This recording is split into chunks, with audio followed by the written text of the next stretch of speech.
10월 들어서 우리가 시편을 큐티를 하고 있습니다. 아마 10월 25일까지 우리가 시편을 큐티할 텐데요. 오늘은 시편 우리가 큐티 이미 한 본문이죠. 95편 후반부 본문을 가지고 여러분과 말씀을 나누려고 합니다. 이 오늘 시편 95편은 예배로의 부르심, 예배로의 초대의 말씀이에요. 그러니까 당시 성전에서 제사장인 날 레위인이 오늘 회중들에게 낭독하던 말씀, 그게 오늘 시편 95편의 그 말씀입니다. 그래서 이 시편 95편은 두 부분으로 되어 있는데 첫 번째가 1절에서 5절의 말씀은 땅과 하늘과 천지를 지으신 하나님, 그 하나님에 대한 찬양이 되고, 오늘 후반부 두 번째는 오늘 본문이죠. 6절에서 11절까지는 우리의 왕 되신 하나님께 복종과 순종의 마음으로 나아가자라는 어떤 그 흐름 속에서 오늘 본문이 되어지고 있습니다. 오늘 먼저 살펴보려고 하는 내용은 하나님 앞에 나아가는 자세의 문제예요. 오늘 6절 보시면 오라 우리가 굽혀 경배하며 우리를 지으신 여호와 앞에 무릎을 꿇자. 오늘 6절의 핵심은 굽혀 경배하며 무릎을 꿇자. 그러니까 엎드린 자세, 그리고 무릎을 꿇은 자세로 하나님 앞에 나아가라. 그 말이에요. 그러니까 우리 마음의 자세가 엎드린 마음, 무릎을 꿇은 마음으로, 오늘 이게 예배에 초대하는 말씀이라고 그랬죠. 예배에 나아갈 때마다 우리의 마음이 그러한 마음으로 되려는 거죠. 오늘 우리가 다 예배를 드리려고 이 자리에 왔는데 우리들의 마음이 아마 다 다를 거예요. 오늘 우리의 예배자의 마음을 얘기해 주는 건데 그것은 엎드린 마음, 무릎 꿇은 마음이 되라 그 얘기예요. 완전히 하나님 앞에 나아가는 그 마음의 자세가 그렇게 되라. 여러분 마음의 자세가 오늘 예배 드리시는 여러분 스스로의 마음을 한번 확인해 보시면 그 마음이 어떤가 한번 보시죠. 우리도 엎드린 마음이냐? 우리도 무릎을 꿇은 마음이냐? 꼭 우리 자세가 바닥에 의자 치우고 무릎을 꿇어야만 예배가 되는 게 아니에요. 우리 마음의 자세의 문제입니다. 혹시 우리의 마음이 다리 꼬고 앉아있는 자세일 수도 있어요. 삐딱하게 등 대고 있는 자세일 수도 있어요. 우리 예배 자세가. 드러누워서 턱 깨고 TV 보듯이 그렇게 우리의 마음의 자세가 될 수도 있습니다. 그래서 오늘 본문은 마음의 자세가 엎드린 자세, 엎드려 부복한 자세, 무릎 꿇은 자세가 되려는 거예요. 여러분 마음의 자세는 눈에 잘 보이지 않습니다. 그러나 전혀 안 보이는 것은 아니에요. 우리가 기업에서 종업원의 사기가 어떤가를 조사할 때 사기가 높은지 낮은지가 눈에 보이지 않지만 기업은 숫자적인 데이터를 가지고 측정해요. 그것이 뭐냐면 결근율, 그리고 조퇴율, 얼마나 제 시간에 직원들이 제대로 오고 중간에 집에 가지 않느냐, 이것을 사기를 측정한 하나의 비율로 잡아요. 대학에서도 대학을 평가하는 기준 중에 보유율이라는 게 있어요. 취업률도 있고 또 지원율도 있고 보유율이 있는데, 보유율은 뭐냐면 1학년 1학기 때 학생이 들어와서 한 학기 끝날 때까지 자퇴하지 않고 보유하고 있는 비율, 학생들이 학교가 보유하고 있는 비율, 그 비율이 높다는 것은 뭐예요? 그 대학에 만족하다는 거죠. 그러니까 대학에 만족하는지 보이지 않지만 보유율을 가지고 그 만족 여부를 측정하는 거예요. 그러니까 우리가 예배에 대한 자세가 나타나 있지 않지만 어떻게 보면 인간의 눈으로도 어느 정도는 보일 수가 있습니다. 얼마 전에 제가 인터넷 보다가 어떤 성공한 사업가의 글을 봤어요. 그가 정말로 가난하게 살다가 이제는 회장이 됐는데 그룹에 그분이 그런 얘기를 하더라고요. 자기 어머니가 살아생전에 자기에게 3가지 얘기를 했다는 거예요. 첫 번째, 예배에 빠지지 말아라. 특별히 본교회 예배에 빠지지 말아라. 두 번째는 예배 갈 때 제일 앞자리에 앉아라. 세 번째, 평생 11조 해라. 그걸 자기가 지켰다는 거예요. 늘 예배 때 제일 앞에 앉고 예배 빠진 적 없고 멀리서도 본교회로 가려고 애를 쓰고 11조 한 달도 빠지지 않고 평생을 자기가 했다. 물론 예배 앞자리에 앉는다고 다 신앙이 제대로 된 거 아니에요. 예배 앞자리에서 조는 사람도 있거든요. 꼭 수업 시간에 제일 앞에 앉아 조는 애가 제일 기분 나빠요. 차라리 저 뒤에 가서 졸집에 제일 앞에 내가 이렇게 보면 막 닭 졸듯이 그냥 앉아가지고 11조를 평생 해도 그 부디한 돈을 가지고 11조를 할 수도 있어요. 그래서 그게 완전한 측정이 될 수는 없지만 얼뜻 기본적인 걸 우리가 체크하는 거죠. 여러분, 예배 자세를 우리가 볼 수 없지만 오늘 본문은 그건 스스로가 판단할 일이에요. 엎드려 부복하는 자세. 우리가 만나는 예배 때 만난 하나님에 대한 우리의 자세가 이렇게 돼야 된다는 거죠. 왜 우리가 이렇게 엎드리고 무릎을 꿇어야 하는가에 대해서는요, 6절과 7절을 보시면 이렇게 말해요. 오라 우리가 굽혀 경배하며 우리를 지으신 여호와 앞에 무릎을 꿇자. 그는 우리의 하나님이시요 우리는 그가 기르시는 백성이며 그의 손이 돌보시는 양이기 때문이라.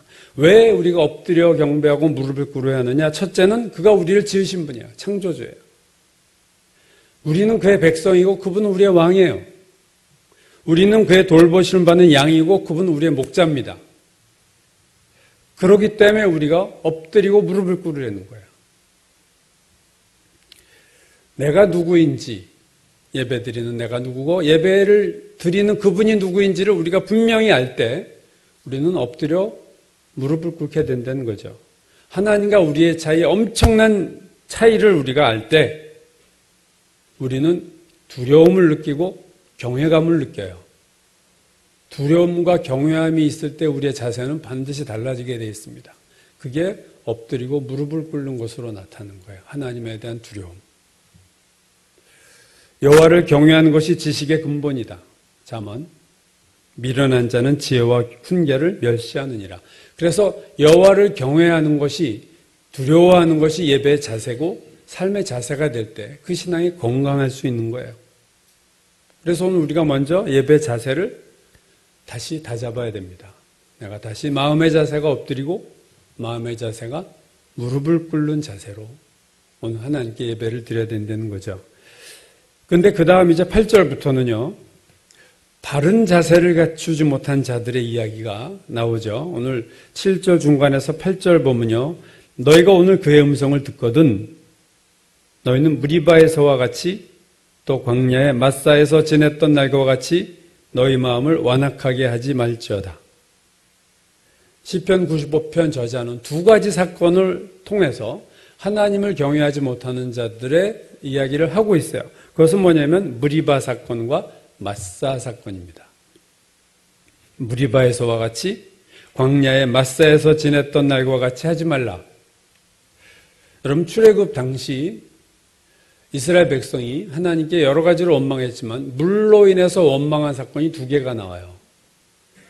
출애굽기 17장에 보면은 실물이 없으니까 모세에게 대들고 원망한 사건이 하나 나오고 그게 르비딤 광야에서 일어난 일입니다. 두 번째는 민수기 20장에서 또 물이 없는 것으로 인해서 여호와께 원망하고 모세에게 대드는 사건이 나와요. 그리고 가데스에서 가나안 목전에서 또 한 번 물로 인해서 사건이 터지죠.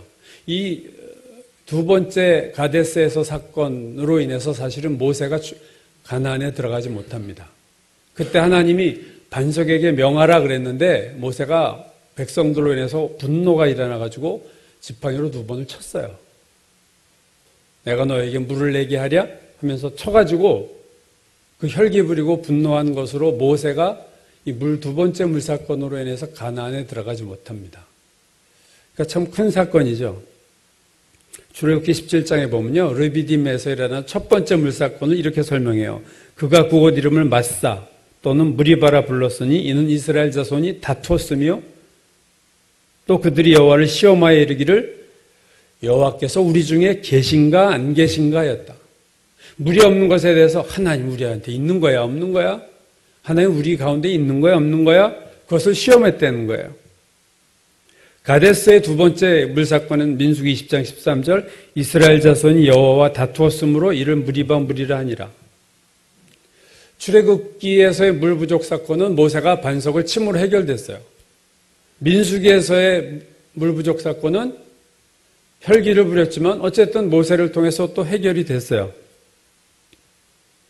출애굽기에 나오는 이 무리바, 이 무리바는요 장소 이름이에요. 그곳 이름을 마사 또는 무리바라 불렀다. 근데 두 번째 사건에서의 무리바는요 물에 대한 명칭이에요. 장소가 아니라 이스라엘 자손이 여호와와 다투었으므로 이를 무리바 무리라 했다. 생수 이름처럼 무리바 무리야 그 물은. 오늘 시편 95편이 이 두 가지 사건을 다 언급하고 있어요. 너희는 무리바에서와 같이 또 광야의 마사에서 지냈던 날과 같이. 광야의 마사, 이건 출애굽 첫 번째 사건. 마사는 출애굽에서만 나온 단어니까요. 그러니까 마사에서 지냈던 날, 무리바에서 지냈던 날, 이러한 날처럼 너희가 마음을 완악하게 하지 말아라. 이 무리바의 때와 마사의 때 이스라엘 백성은 마음을 완악하게 했어요. 너희는 무리바에서와 같이 또 광야의 마사에서 지냈던 날과 같이 너희 마음을 완악하게 하지 말라. 마음이 완악해졌다. 마음이 굳어졌다. 바로 9절은요 또 이렇게 얘기하죠. 그때 너희 조상들이 내가 행한 일을 보고서도 나를 시험하고 조사했다. 자, 마음이 완악해진 그들은 하나님을 시험하고 조사했어요. 여러분이 시험한다는 히브리어는요 이렇게 만져봄으로써 확인한다는 의미예요. 그러니까 터치, 이렇게 만져보면서 돌 같은 거 검사할 때 이게 제대로 된 돌인가 이렇게 만져봅니다. 조사한다는 얘기는 뭐냐면요. 냄새를 맡음으로써 확인하는 거예요. 두 단어가 다 비슷한 의미인데 테스트하고 시험한다는 건데 하나는 이렇게 만져봄으로 또 하나는 이렇게 코로 냄새를 맡음으로 이게 진짜인가? 참기름 냄새 맡아 이게 진짜 참기름이야? 이거 섞은 거야? 우리가 확인하듯이 하나님을 그들이 이렇게 만져봄으로 냄새를 맡아봄으로 그러니까 오늘 시편 95편 9절이 이런 거죠. 그때 너희 조상들은 내가 그들에게 행한 기적들을 보고도 마사와 무리바에서 마치 냄새를 맡듯이 손으로 만져 확인하듯이 나를 테스트했다. 여러분 하나님이 그들과 함께 있는지 없는지를 테스트하고 손으로 만져보고 냄새 맡음으로 확인하는 것 자체가 나쁜 거라고 생각하지는 않아요. 왜냐하면 복음서에서도 도마도 이렇게 했거든요. 부활하신 주님이 제자들에게 나타났을 때 도마가 없었죠. 그래가지고 나중에 나타난 도마가 그랬어요. 내가 그 손의 못자국을 보고 내가 그 손의 못자국에 손을 넣어보고 옆구리에 창자국에 손을 넣어보지 않으면 내가 믿을 수 없다. 그때 부활하신 주님이 도마 때문에 또 다시 한번 나타나셨어요. 그래서 뭐라고 말씀하셨냐면 내 손가락을 이리 내밀어 내 손을 보고 내 손을 내밀어 내 옆구리에 넣어보라. 그래야 믿음 없는 자가 되지 말고 믿는 자가 되라. 그러니까 예수님도 그래 네가 확인해봐 라고 하셨어요. 그러니까 오늘 이들이 냄새 맡듯이 이렇게 만져보듯이 하나님이 나와 함께 계신가 아닌가를 확인하는 것 자체는 사실은 문제가 아닐 수도 있습니다. 중요한 것은 뭐냐면요. 내가 행한 일을 보고서도 그랬다는 거예요. 내가 행한 일을 보고서도 그들이 나를 시험하고 조사했어요. 서유석이라는 가수가 지은 아름다운 사람이라는 옛날 노래가 있어요. 그거 보면 그 가사 중에 이런 게 있어요. 장난감을 받고서 그것을 바라보고 얼싸안고 기어이 부숴버리는 내일이면 벌써 글을 준 사람조차 잊어버리는 아이처럼 자기 애인한테 하는 얘기예요. 내일이면 벌써 글을 준 애인조차 잊어버리는 이 장난감 갖고 놀았는데 그 다음날 돼서 이거 누가 줬는지 잊어버려. 이스라엘 백성이 그랬다는 거예요. 홍해가 갈라지고 엄청난 기적을 행하셨는데 물이 없으니까 다 잊어버려. 언제 그랬나? 하나님이 나한테 언제 그러셨나? 다 잊어버려. 그러니까 어려운 일이 생기면 이스라엘 백성은 그때마다 새롭게 원망하고 새롭게 불평하는 거예요. 마치 이전 사건이 한 번도 일어난 적 기적이 일어나지 않은 것처럼 매번 하나님이 기적을 을 통해서 그들을 구원하셨는데 그 다음에 어려운 문제 생기면 구원하신 거 다 잊어버리고 또 새롭게 테스트하고 또 새롭게 하나님을 조사해. 하나님이 있느냐 없느냐? 있는 거야 없는 거야 하나님? 또 원망하고. 왜 그러나요? 믿지 않기 때문에 그런 거예요. 하나님을 신뢰하지 않아서. 무슨 일이 새로 생기고 나에게 힘든 일이 생기면 그때마다 이전에 하나님은 다 없어졌어. 나를 도와주시고 함께 하신 하나님 다 잊어버리고 하나님 왜 그러세요? 왜 나에게 어려움을 주세요? 원망하고 불평하고. 그것이 무리바에서 마사에서 이스라엘 백성의 마음과 그 자세였다는 거죠. 그들은 어려운 일이 있을 때마다 새롭게 하나님을 조사해. 또 만져보고 또 냄새 맡아보고. 그래서 하나님이 물을 주면 또 할렐루야 하다가 조금 지나서 또 어려우면 또 하나님이 언제 그러셨느냐? 하나님이 해주신 거 다 잊어버리고 또 만져보고 시험하는 거죠. 또 조사해보고. 하나님 우리가 정말 나를 사랑하시는 거야 도대체? 나와 함께 계시는 거야? 또 새롭게 조사하고. 지독한 불신입니다, 여러분. 하나님에 대한. 우리는 안 그러나요, 여러분? 우리에게 어떤 어려운 일이 생기면 그동안 몇십 년 하나님 나를 도와주셨는데 그거 다 싹 잊어버리고 또 새롭게 하나님 이러실 수가 있어. 나에게 이렇게 힘들게 하실 수가 있어. 또 원망하고 불평하고 하나님 계신 거야 안 계신 거야? 매번 그 자세가 바뀌지 않고 있어요. 그 이유는 하나님을 불신한다는 증거입니다. 하나님을 믿지 않고 있다는 거죠. 오늘 이 무리바 사건에 대해서 독특한 성경 구절이 하나 있어요. 시편 81편 7절인데 이렇게 얘기하고 있어요. 내가 고난 중에 부르짖음에 내가 너를 건졌고 우레소리의 은밀한 곳에서 내게 응답하며 그 다음에 무리바 물가에서 너를 시험하였도다. 여러분 이 말씀이 왜 이상한지 아세요? 무리바 사건 하면요 지금까지 뭐예요? 이스라엘이 하나님을 시험했어요. 이스라엘이 하나님을 조사했어요. 근데 시편 81편은 뭐라고 해요? 내가 무리바물에서 하나님이 내가 너를 이스라엘을 시험했다. 이렇게 말씀하고 있는 거예요. 여러분 무리바라는 히브리어는요 다툼이란 뜻이에요.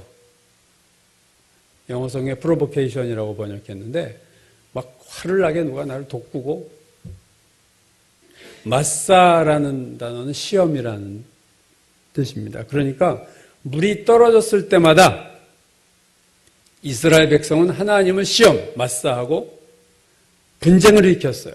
무리바.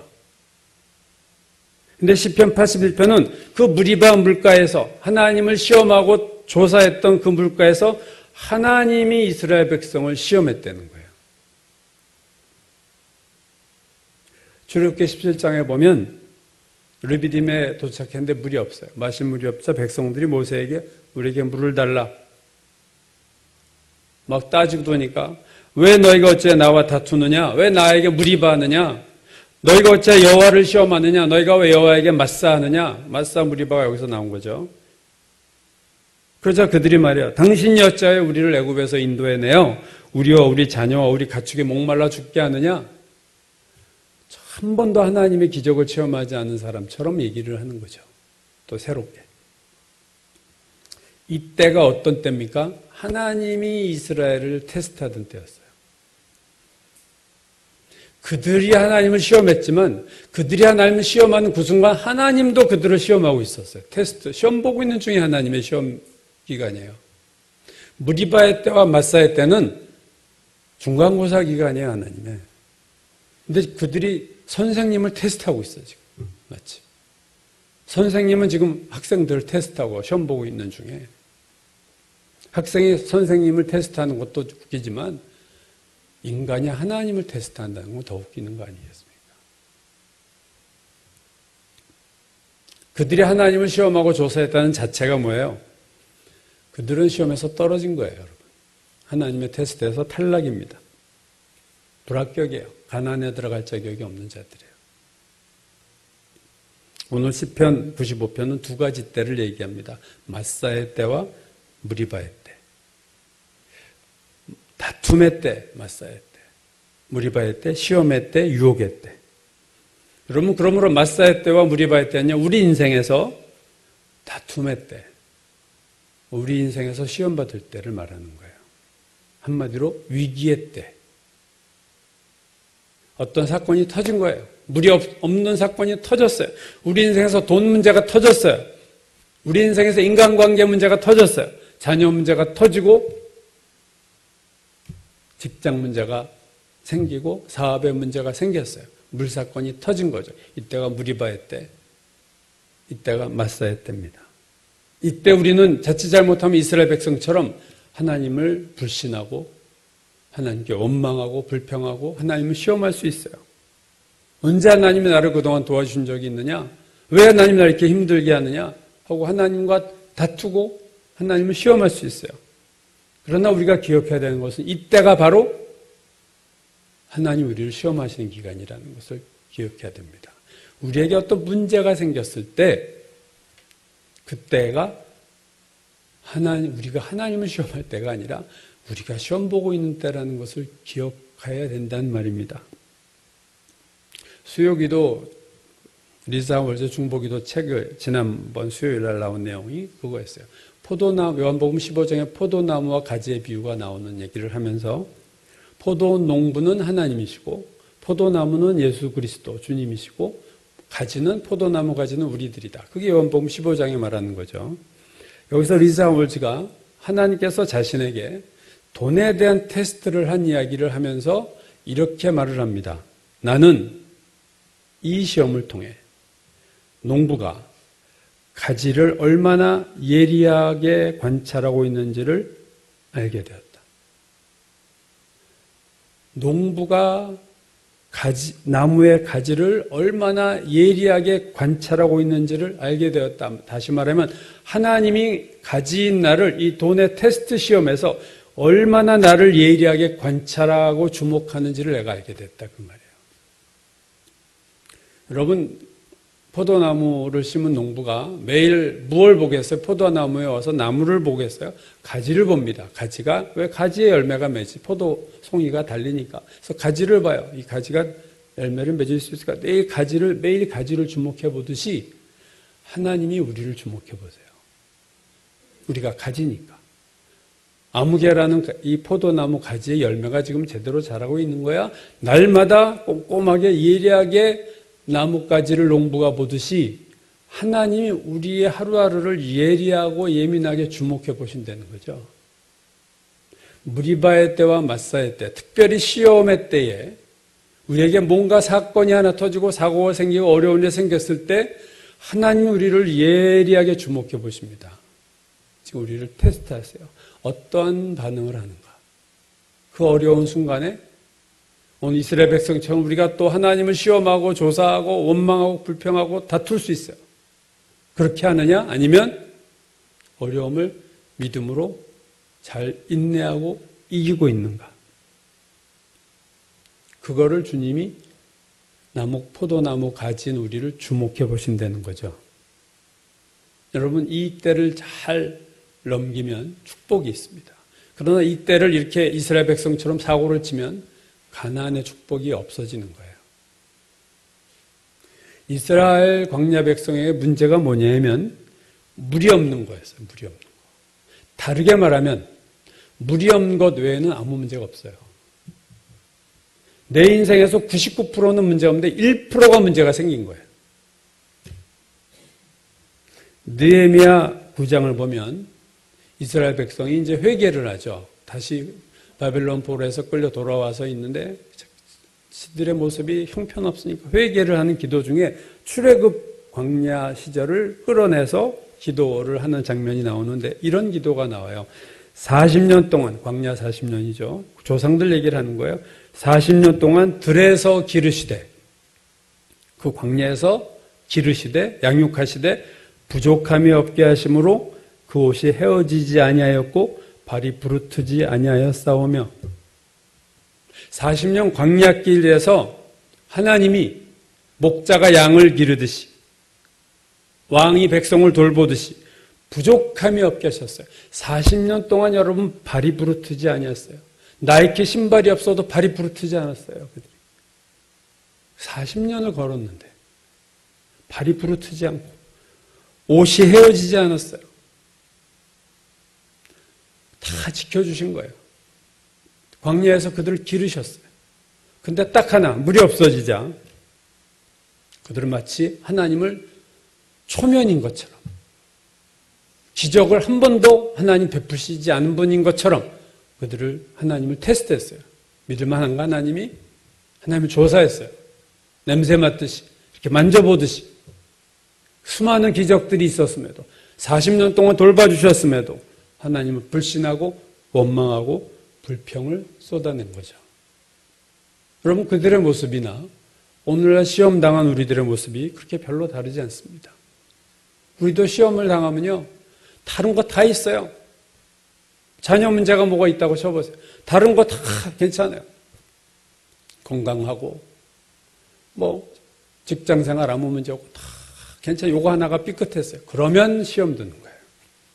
물 하나가 없으니까 그냥 난리치던 이스라엘 백성이나, 우리 인생에서 뭐가 하나만 조금 삐끗하면 나머지 감사 조건 다 잊어버리고 원망하고 불평하고 시험 들고 하나님 또 테스트하고 하나님 언제 나를 도와주셔나는 듯이 새롭게 하나님을 다시 시험하고 조사하는 우리의 모습이나 그들의 모습이나 뭐가 다르겠습니까?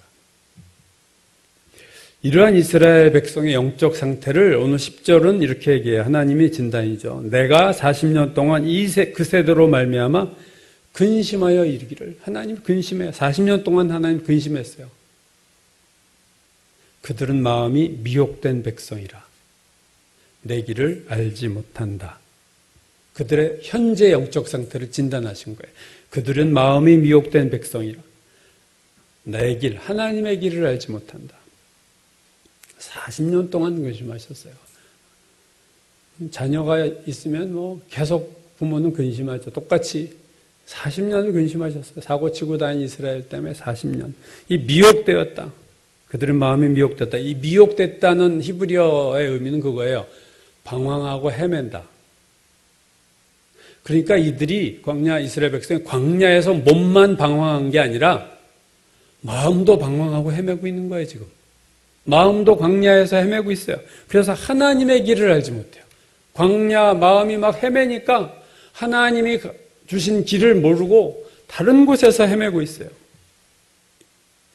우리가 오늘날도 시험 만나면요, 우리 마음이 광야에 있어요. 하나님의 길을 잃어버리고 막 헤매. 이리 헤매 저리 여기를 찾아갔다 뭐 이랬다 저랬다 마음이 왔다 갔다 누구한테 뭐 또 어드바이스도 구했다가 뭐 이렇게 해봤다 저렇게 해봤다 방황하고 헤맵니다. 이스라엘 백성이 그렇다는 거예요. 왜 헤맸는가요? 믿지 않으니까. 이 불신이 하나님과 우리 사이에 가장 중요한 문제입니다. 하나님은 믿느냐 불신하느냐. 이들에 대한 심판이 11절이에요. 그러므로 내가 노하여 맹세하기를 그들은 내 안식에 들어오지 못하리라 하였도다. 최종 그들은 가나안에 못 들어갑니다. 이게 심판이었어요. 그래서 오늘 중요한 건 우리 마음이에요. 그들의 마음이 미혹되어 있다. 그들의 마음이 완악하다. 너희가 오늘 그의 음성을 듣거든. 오늘 설교 제목이에요. 너희가 오늘 그의 음성을 듣거든. 어떻게 해야 되느냐? 마음을 완악하게 하지 말아라. 하나님의 음성이 들릴 때 마음을 잘 관리해야 돼요. 그때 하나님의 음성에 대한. 오늘 시편 보면 오늘이라고 말하죠. 오늘 그의 음성을 듣거든. 그러니까 시편에서 오늘은 언제예요? 출애굽 때가 아닙니다. 성전에서 예배드리는 때예요. 그러니까 똑같은 거예요. 영적 상태는 출애굽 때나 오늘 이 시편 때나 똑같은 거예요. 오늘 너희가 그 음성을 듣거든. 오늘 우리에게도 해당되는 말이에요. 오늘 2018년 너희가 하나님의 음성을 듣거든. 광야에서 음성을 듣거든. 성전 예배에서 음성을 다윗 때 듣거든. 요한복음 10장에서 예수님은 자신을 선한 목자라고 얘기하시면서 이렇게 말해요. 내 양은 내 음성을 들으며 나를 따르느니라. 내 양은 오늘 본문에서도 우리가 양이라고 했어요. 내 양은 내 음성을 들으며 나를 따르느니라. 하나님의 양은 그렇다는 거예요. 여러분, 자신의 양들에게 음성을 들려주지 않는 목자는 없습니다. 양들 중에서 목자의 음성을 못 듣는 양이 없어요. 그렇죠? 다 양들이 목자 따라가요. 마찬가지로 하나님도 자기의 자녀된 우리들에게 음성을 들려주세요.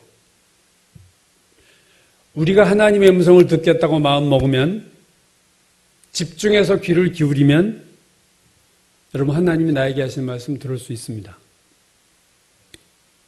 만약에 그 음성을 듣지 못한다면 내 안에 죄가 가득 차 있든가, 아니면 내가 하나님의 음성에 별로 관심이 없기 때문에요. 내 세상 일 잘 풀리는데 굳이 음성을 들을 일이 내가 뭐가 있어? 그럼 절대 들리지 않죠.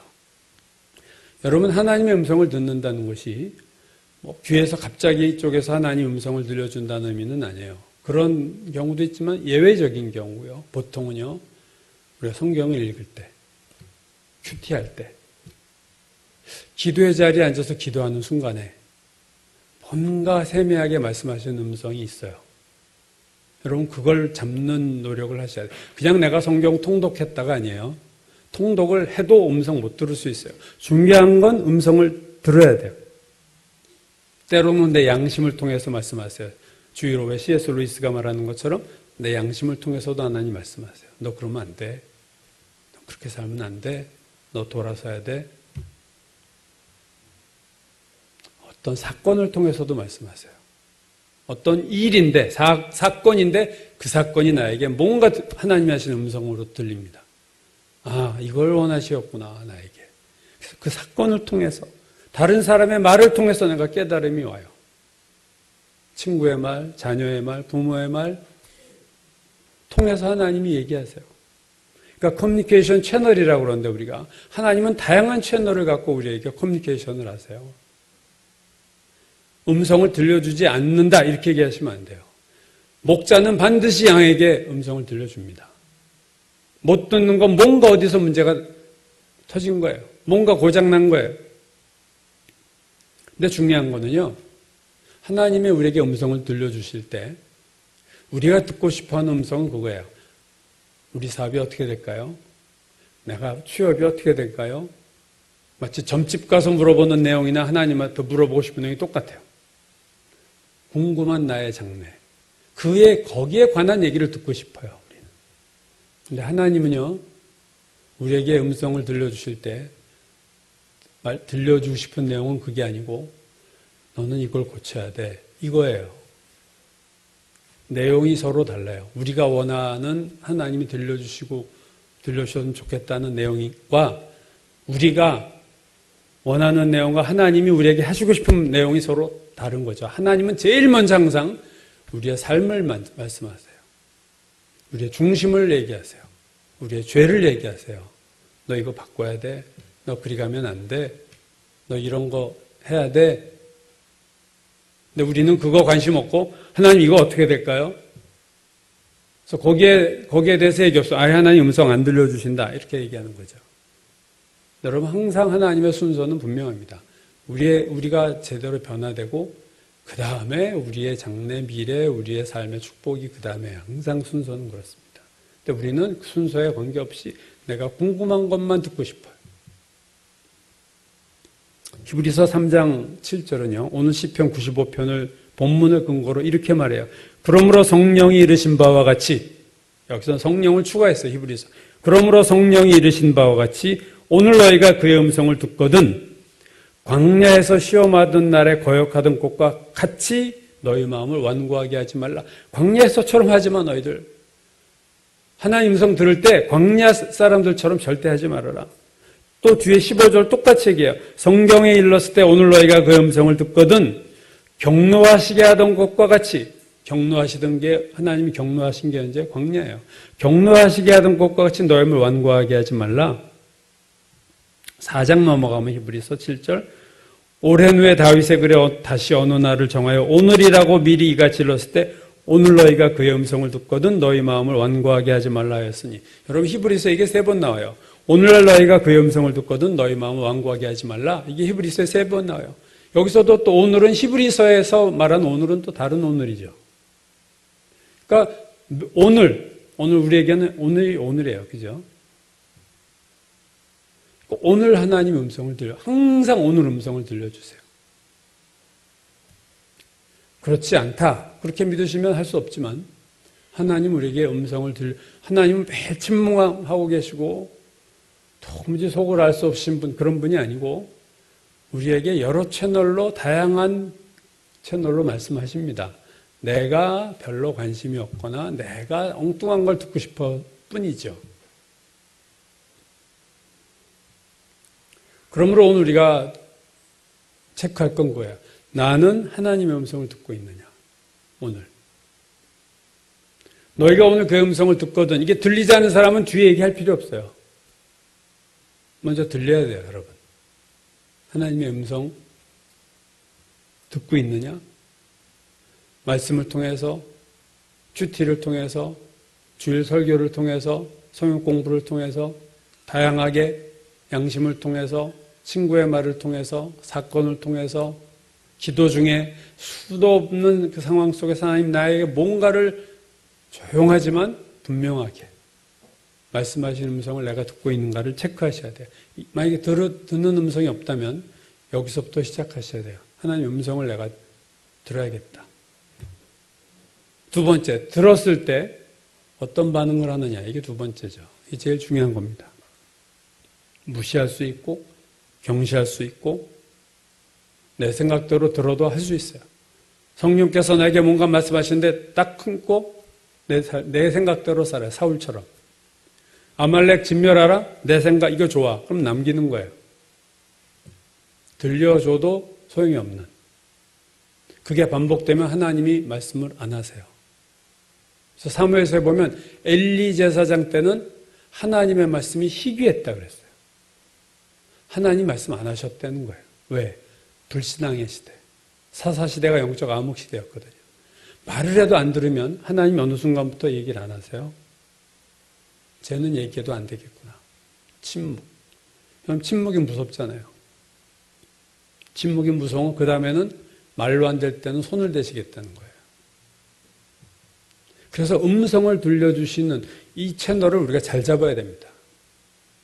그 음성을 듣고 반응을 잘 해야 돼요. 그럼 계속 음성이 들리지만 내가 계속 불순종하면요. 하나님도 나에게 더 이상은 말씀 안 하시는. 그래, 한번 네가 살아봐. 이게 제일 무서운 거야. 로마서 내버려 두사 그들을.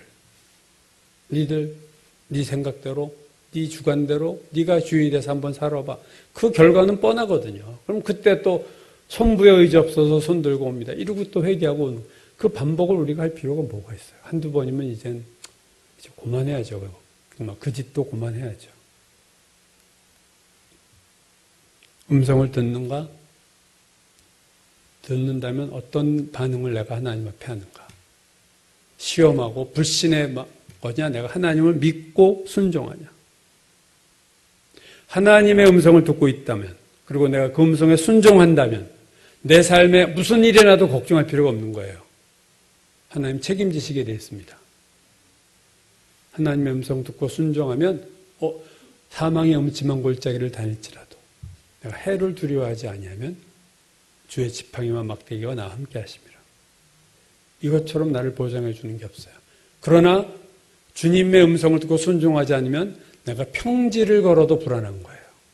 나에게 정말로 푸른 초장이 있어도 두려운 거예요. 하나님이 함께하지 않은 푸른 초장은 두려운 겁니다. 하나님이 함께하지 않은 축복은 두려운 겁니다. 폭풍 전야기 때문에요.